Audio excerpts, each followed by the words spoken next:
Quand on parle prise de masse, on pense bien souvent aux protéines et aux glucides, mais bien trop rarement aux lipides, et c'est peut-être ça qui bloque ta progression à la salle de musculation. Aujourd'hui, on va parler du rôle incompris de ces lipides. On va parler de leur rôle sur ton système hormonal, de l'équilibre global des macronutriments que tu devrais avoir quotidiennement, de la qualité des lipides que tu devrais consommer, puis bien évidemment du timing de leur consommation. Les lipides sont bien trop souvent diabolisés, et cela pour un fait simple, c'est que les personnes pensent que consommer du gras, c'est potentiellement devenir gras, et donc qu'on ne peut pas être sec en consommant des lipides. Sauf que c'est totalement faux, et avoir une consommation de lipides beaucoup trop basse va tout simplement saboter tes gains, car c'est un précurseur de ton système hormonal. Trop les réduire, c'est saboter ta progression. On va parler en premier lieu du coup de l'impact des lipides et de ta consommation de lipides sur ton système hormonal. La production de testostérone est impactée par la qualité et la quantité de lipides que tu vas consommer, tout simplement parce que la testostérone est un dérivé d'un acide gras qui est le cholestérol, que tu connais bien sûrement. Et si tu ne consommes pas assez de lipides chaque jour, au quotidien, tu vas tout simplement baisser le niveau de testostérone que ton corps pourra produire, et donc saboter tes gains à la salle de musculation, car tu le sais sûrement, la testostérone est l'un des précurseurs de ton anabolisme, de ton hypertrophie musculaire, donc consomme des lipides. Cet apport insuffisant de lipides va également provoquer une baisse de la libido, une fatigue chronique, une baisse de la motivation, ainsi qu'une baisse des performances à la salle de sport. Pour favoriser cet environnement hypertrophique dans ton corps, comme je te l'ai dit, la consommation de lipides est vraiment le précurseur principal, car si tu n'as pas assez de lipides dans ton corps, tu ne pourras tout simplement pas produire assez de force à la salle de sport, avoir assez d'énergie et donc surcharger progressivement, etc. La consommation de lipides est vraiment primordiale. En deuxième lieu, du coup, je vais te parler de l'équilibre global de ta consommation de macronutriments quotidiennement. On commence bien évidemment avec les protéines, celles que les personnes connaissent le plus. Consommer entre 1,8 et 2,2 grammes de protéines par kilo de poids de corps, c'est ce qui va vraiment favoriser la prise de masse musculaire, donc l'hypertrophie et la prise de masse. Ensuite, on va avoir les lipides qui viennent en second lieu, donc d'où leur importance.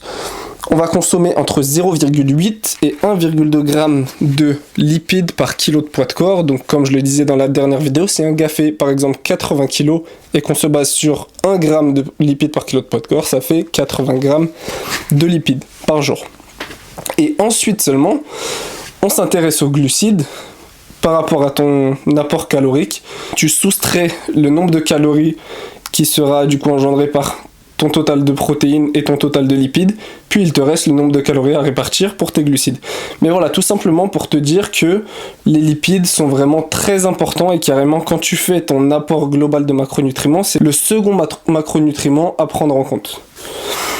Trop de lipides, ça va engendrer pas assez de glucides, étant donné que si tu prends encore une fois cet apport calorique, tu dois y retirer tes protéines puis tes lipides, et donc s'il y a trop de lipides, sachant que c'est super calorique, ton nombre de glucides va baisser, donc ta quantité d'énergie quotidienne va également baisser, que ce soit à la salle de sport ou dans des situations du quotidien. Donc une surconsommation de lipides est aussi néfaste qu'une sous-consommation de lipides. Si tu consommes trop de lipides, pour continuer sur cette lancée-là, tu auras une moins bonne digestion. Donc il va falloir tout simplement répartir ton apport de lipides au fur et à mesure de ta journée, et on en parlera tout à l'heure, leur timing est vraiment primordial. Si tu t'intéresses à tous ces sujets autour de la musculation, de la progression physique et mentale, je te recommande vivement de t'abonner, étant donné que je sors des vidéos très souvent en ce moment, environ 2 fois, voire 3 fois par semaine. Donc je te laisse cliquer sur le petit bouton s'abonner et laisse un petit like au passage, ça fait vraiment plaisir. Ensuite, je vais te parler de la qualité des lipides. Les lipides saturés et transformés sont vraiment pas à bannir de ton alimentation, car ils ont leur importance, en l'occurrence les lipides saturés, mais ils sont vraiment à limiter, et il va falloir favoriser la consommation de lipides monoinsaturés et polyinsaturés. Tu dois consommer beaucoup d'oméga 3 quotidiennement étant donné qu'il y a un certain ratio à respecter. C'est au niveau des oméga 3 et des oméga 6 et si possible, il faudrait que tu consommes plus d'oméga 3 que d'oméga 6, sinon une inflammation chronique va pouvoir survenir dans ton corps. Donc vraiment, concentre-toi sur ces oméga 3 tels que le poisson gras. On a également les oléagineux et je crois bien que dans l'huile d'olive et l'huile de noix, il y a également pas mal d'oméga 3. Ensuite, donc, poisson gras comme je te l'ai dit, également des huiles de qualité telles que l'huile d'olive, l'huile de noix, etc.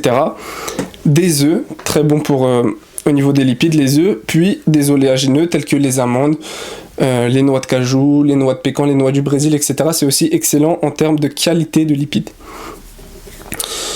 Et en dernier lieu, je voulais te parler du timing de ta consommation de lipides. Comme je te l'ai dit, il faut limiter ta consommation de lipides avant ta séance, étant donné que ces lipides vont venir ralentir ta digestion et donc tu vas potentiellement avoir des ballonnements et des problèmes de digestion pendant ta séance et donc tu vas pas pouvoir tirer plein profit, enfin tu vas pas pouvoir vraiment donner le meilleur de toi-même pendant ta séance de musculation et ce serait bien dommage de saboter ça à cause d'une consommation de lipides trop élevée avant ta séance.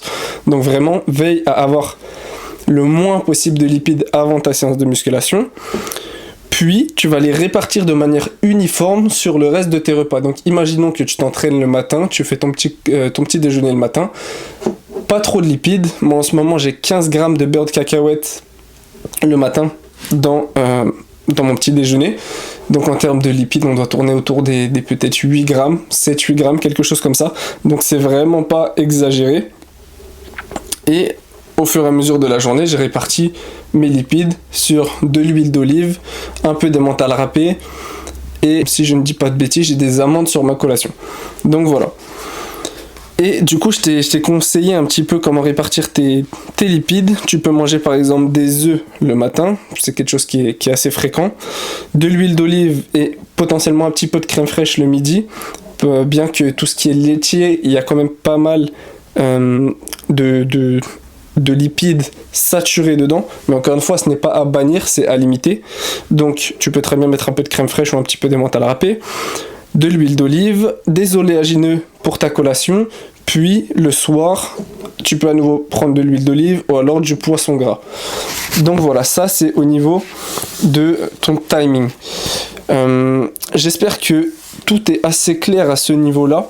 N'hésite pas, si tu as la moindre question par rapport aux lipides ou à n'importe quel autre sujet, à m'envoyer un petit message sur Instagram. D'ailleurs, je te le mets directement dans la description. Et je te souhaite une excellente journée et continue d'avancer quotidiennement vers tes objectifs.